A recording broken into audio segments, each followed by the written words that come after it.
92.2% নম্বৰেৰে উজলিল বৰনগৰ দিব্যাজ্যোতি কনিষ্ঠ মহাবিদ্যালয়ৰ ছাত্ৰী মিতুমণি বৈশ্য। আজি উচ্চতৰ মাধ্যমিক চূড়ান্ত বৰ্ষৰ ফলাফল ঘোষণা হ'ল।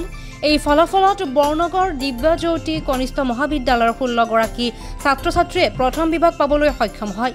তাৰ ভিতৰত 5 গৰাকীয়ে ষ্টাৰ মাৰ্ক পাবলৈ সক্ষম হয়। 11 গৰাকী ছাত্ৰ-ছাত্ৰীয়ে দ্বিতীয় বিভাগ আৰু 5 গৰাকী ছাত্ৰ-ছাত্ৰীয়ে তৃতীয় বিভাগ পাবলৈ সক্ষম হয়। আনফালে 92.2% নম্বৰেৰে উজলিল বৰনগৰ দিব্যাজ্যোতি কনিষ্ঠ মহাবিদ্যালয়ৰ ছাত্ৰী মিতুমণি বৈশ্যই। দ্বিতীয় সৰ্বাধিক শতাংশ 88% আৰু তৃতীয় সৰ্বাধিক 86% নম্বৰ। ধন্যবাদ।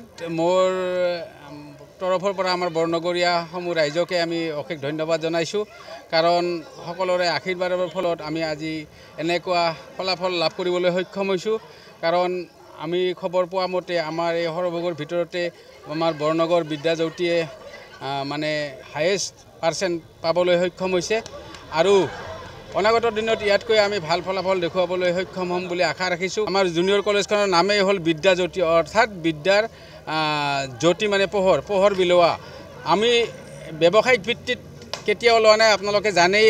সামান্যতম ছাত্ৰ ছাত্ৰীৰ দ্বাৰা আমি ব্যৱসায় কৰিব নোৱাৰোঁ আৰু ইয়াত বহুত দুখীয়া ঘৰৰ ল'ৰা ছোৱালী ইয়াত পঢ়ে আৰু কিছুমানে মান্থলিটো দিব নোৱাৰে, তথাপিও আমি ৰেহাই দি দিওঁ। এডমিশ্যন দিব নোৱাৰে, আমি এডমিশ্যন ফিজো ৰেহাই দিওঁ।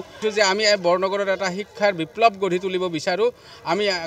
আমি এইখিনিয়ে বিচাৰোঁ। আমাৰ কিছুমানে বদনাম কৰে, আমাৰ পৰা ভাল পাৰ্চেণ্ট ল'ৰা ছোৱালী এডমিশ্যন ল'লেও কিছুমানে টানি লৈ যায়।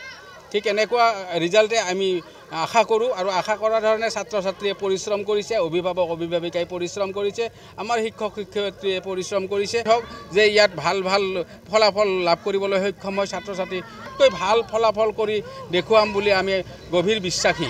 ধন্যবাদ। শহীদুল আলীৰ ৰিপৰ্ট DA 365।